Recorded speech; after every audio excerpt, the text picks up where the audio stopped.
So, Japan has just conquered Manchuria. The League has blathered, but done nothing.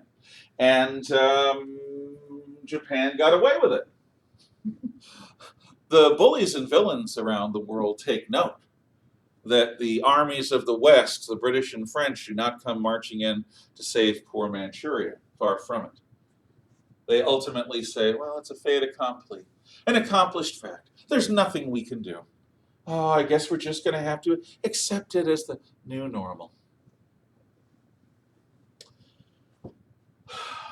6 years later, in 1937, the Japanese are ready for their next goal. Between then, they took an area west of Manchuria called J-Hole Province, which put Japanese troops very close to Peking, now called Beijing, the capital of China.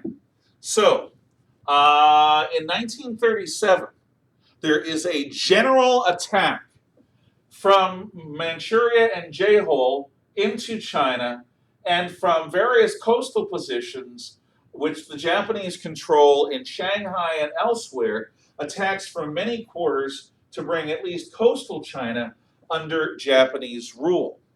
This is not a single province. This is an attempt by the Japanese to conquer the entire Chinese nation. It is an open-ended war. Now, there's something rather silly about this. China, like now, was the largest country in the world by far in terms of population. The Japanese had a minuscule population compared to the Chinese. So how is it that little bitty Japan thought that they were going to be capable of digesting the entire Chinese nation? Well, the answer is that China has been in decline since before the 1842 Opium War, that Japan, instead of resenting the foreigners, adopted ways that were more Western than the Westerners, and that the Japanese built up a modern army and navy, including an air force for both, that were going to allow them to act like any other developed industrial power. They thought that that alone, plus a hell of a lot of brutality, would be enough to conquer China. It's not. But that doesn't mean that they start losing battles. The Japanese army wins almost every battle it fights against the Chinese nationalists, who are fighting a war on two fronts because the communists are also continuing to fight, and the Chinese nationalists don't fully control their territory because there are still remnants of warlordism in China. So China is in a very, very bad spot in 1937. The Japanese want to seal the deal and do something that is so bad and so definitively brutal that the Chinese are never going to forget it. At that point, the capital city of China was the walled medieval city of Nanking, now called Nanjing. The city of Nanking was surrounded by Japanese troops. Japanese troops left the walls intact and went in through the gates. And then for a series of several weeks, the Japanese engage in an atrocity known to the world as the Rape of Nanking. And it's not called the Rape of Nanking for nothing. Like the Russian army would use later at the end of World War II, the Japanese use massive gang rape by their troops upon Chinese civilians as a form of crowd control, demonstrating to everyone that the Chinese men that they let live are incapable of protecting the women and children and old ladies. Everyone, female, over a certain childlike age is raped. But it's not just that. It's called the Rape of Nanking because the people in Nanking are trapped by their own city walls. They can't escape. And the Japanese engage in torture, rapine, murder, burning. They basically depopulate or significantly depopulate a proportion of the people of Nanking, a very large proportion.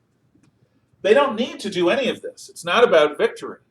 The Rape of Nanking is about using terror as a form of communication, terror and brutality to create a sense of dread among the Chinese people about the Japanese army, about the Japanese military, and what it's capable of. If you don't immediately surrender to us, we will visit repeats of the rape of Nanking at Chungking and elsewhere. Don't resist the Japanese, or you will wish you had never been born. Using terror as a form of communication. Well, there's a fairly minor incident in world history that's illustrative of the Japanese attitude. And it's something that begins to wake up certain Americans to the possibility that we may need to fight the Japanese. The USS Panay is an American gunboat up the Yangtze River. At this time, America, Britain, France, and the other colonial powers that remain have gunboats up the major rivers, the Yangtze, the Huanghe, and there are American and British and other missions and businesses. Remember the open door policy we talked about. So the Panay was built by the Spanish, and it's this little putt-putt gunboat with tiny weapons on it and a crew of dozens. But this relic, this tiny little river gunboat, is an American Navy warship. And it is designed to show the American flag and also to protect American interests inside of China. The USS Panay, this relic of pre-Spanish America War days, is several miles upriver of Nanking, not very far away at all. Now, the Americans understand that the Japanese are making a big push to conquer China. And so they're basically warned to keep clear of the Japanese for the time being because they're attacking most anything that moves. One morning, mid-morning, late morning, our crew on the USS Panay looks up and they see several formations of warplanes. And at first they assume, well, they're going from Nanking out to bomb Nationalist Army units on either shore of the river. But then these fighters dive. They're the gull-colored, seagull color of Japanese fighter planes, and they've got the red meatball, the Japanese rising sun, painted on their sides as their roundel, as their sigil. These planes are they are diving on the Panay, which has the U.S. flag flying from both fore and aft, and it has a giant American flag on its roof. The diving planes bomb and strafe the Panay in a vicious attack. When they're done, they go away. American dead, American wounded, damage is all being taken care of as best they can by the survivors. And then somebody notices a second set of formations of planes coming in at about the same level, at about the same original course. Now they're signaling in every way possible this is an American ship.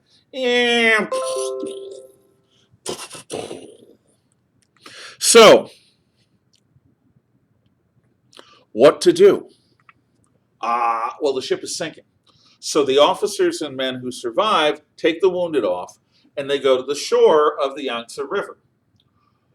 They decide that what they've got to do is get to an American or a British warship or some non-Japanese warship or mission. And they've got to, they don't know why the Japanese have attacked, but they're going to be leery of Japanese troops, and they're right to, because those Americans that are encountered by and discovered by Japanese troops are murdered. For the next couple of weeks, the survivors and the wounded hide out with sympathetic Chinese and make their way around Nanking downriver and finally make their way to a British gunboat.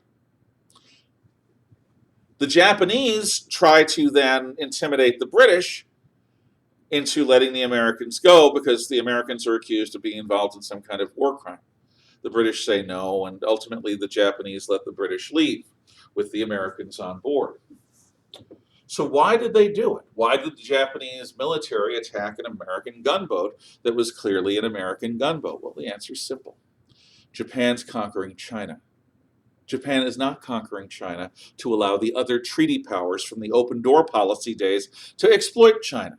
Japan wants the Americans and the British and the French and the others out. And by accidentally attacking an American warship, sinking it, and causing large amounts of death to its crew, the Japanese make it clear that if your forces remain in China, we can't guarantee their safety. Which is another way of saying, if your forces remain in China, we're going to attack and kill you. So the other forces pull to the Chinese coastline and they withdraw from China. The Panay incident serves Japanese interests, but it also awakens in our president, Franklin Delano Roosevelt, a distrust, a real distrust of Japanese motives.